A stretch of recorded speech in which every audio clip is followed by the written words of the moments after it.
ও বাংলার তাওহীদি জনতা, হৃদয়ের কান খুলে শুনে রাখেন।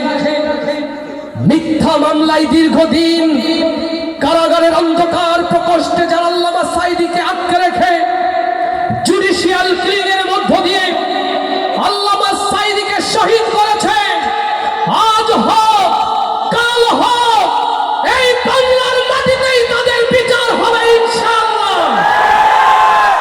প্রিয় ভাইরা, লাঠিরা ভালোবাসা নিয়ে দাঁড়িয়ে আছে। যেরকম ভাই এক কলি হলেন এই মানুষটার সম্পর্কে আমরা গান গাই, শুনতে চাই। সাঈদী সাহেবকে ভালোবাসেন? আস্তে করে বলেন, ভালোবাসেন? আল্লামা সাঈদী রাহিমাহুল্লাহ, তাকে নিয়ে গান গাওয়া যায় না, তাকে নিয়ে গান লেখা যায় না।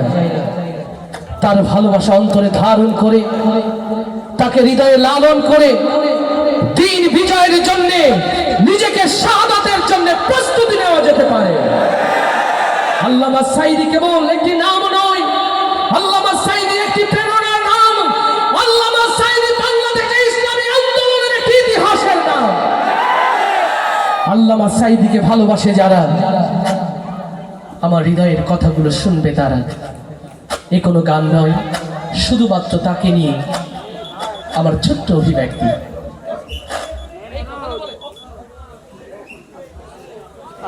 13 বছর ছিলে তুমি চার দেয়ালে বন্দী, জালিম শাহির সাথে তবু করনি তো সন্ধি। ইউসুফ নবীর মতো তোমায় দিল অপবাদ, দিনের কথা বলাই তোমার ছিল অপরাধ।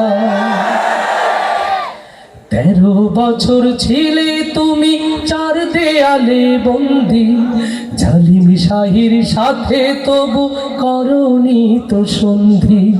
ইউসুফ নবীর মতো তোমায় দিল অপবাদ, দিনের কথা বলাই তোমার ছিল অপরাধ। অবশেষে হলে তুমি মাজলুম কয়েদি।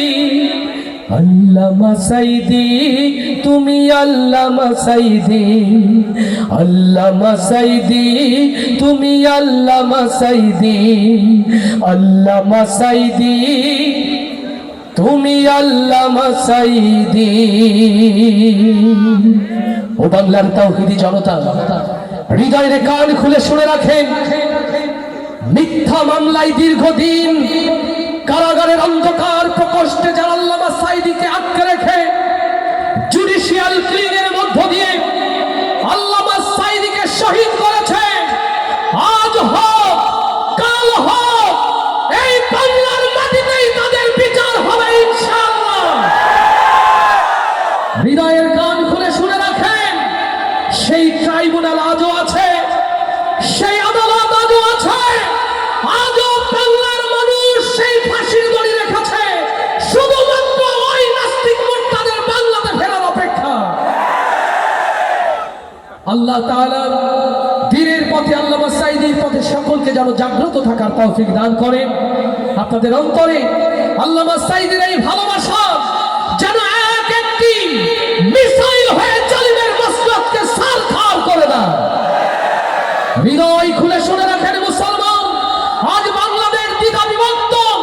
একটা হয়েছে দ্বীন ইসলামের দল, আর একটা হয়েছে শয়তানের দল।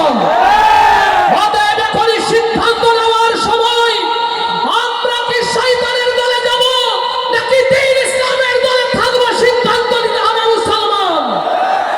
এই জমিনে ইসলাম থাকবে কি থাকবে না, এই জমিনে মুসলমানের তাজিব তামাদ্দুন থাকবে কি থাকবে না, আগামীতে সেই সিদ্ধান্ত বাস্তবায়নের জন্য যদি মাথায় কাপড়ের কাপড় বেঁধে রাজপথে রাখতে হয়, অবেলাপুরের মুসলমান তার জন্য প্রস্তুত আছেন। কারা কারা তাকবীর ধরে দিয়ে